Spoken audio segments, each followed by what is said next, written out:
Hello everyone. तो जैसा कि आप लोग का दिल्ली यूनिवर्सिटी का CSAS पोर्टल आप लोग का स्टार्ट हो चुका है।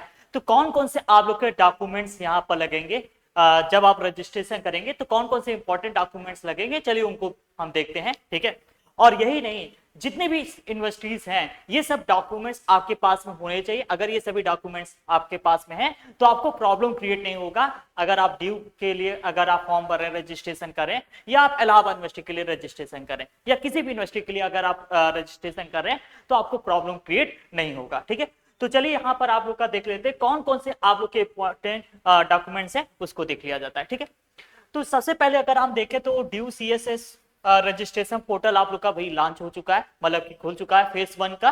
तो यहाँ पर आप लोग के लिए सबसे पहले आप लोग के पास में होना चाहिए पासपोर्ट साइज फोटो होना चाहिए। ठीक है। आपका कोई अच्छा सा फोटो। ठीक है। फिर इसके बाद आपका सिग्नेचर। ठीक है। सिग्नेचर भी आपका यहाँ पर, ये तो बेसिक है। ठीक है। फिर आपका क्लास 10th और 12th का मार्कशीट होना चाहिए। ठीक है। क्लास 11 10th और 12th का मार्कशीट होना चाहिए। ठीक।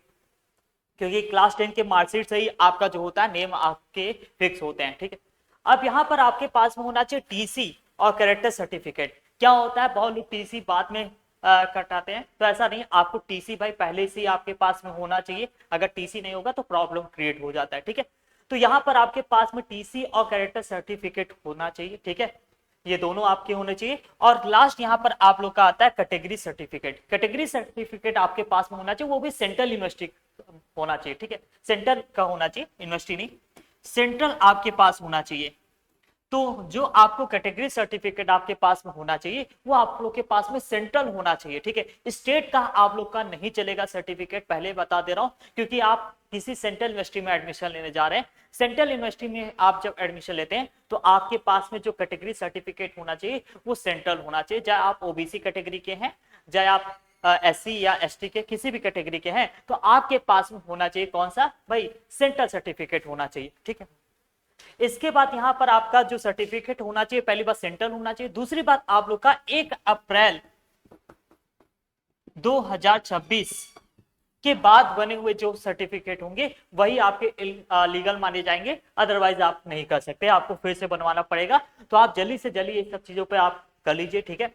और अगर आपको काउंसलिंग से रिलेटेड कोई भी आपको हेल्प डेस्क चाहिए तो यहाँ पर आप लोग कमेंट भी कर सकते हैं। ठीक है। आप लोग के लिए एक हम लोग लेकर आ रहे हैं काउंसलिंग के लिए, कि आप काउंसलिंग किस तरह से कर सकते हैं, क्या दिल्ली यूनिवर्सिटी का प्रेफरेंस होगा, किस तरह से हम फॉर्म को अप्लाई करेंगे। ठीक है। तो उन सब चीजों पे आपका कितना मार्क्स पे हो पाएगा कि नहीं हो पाएगा, उन सब चीजों पे हम लोग बात करेंगे। ठीक है। तो आई होप आप लोगों को यहाँ पर रजिस्ट्रेशन का पता चल गया होगा।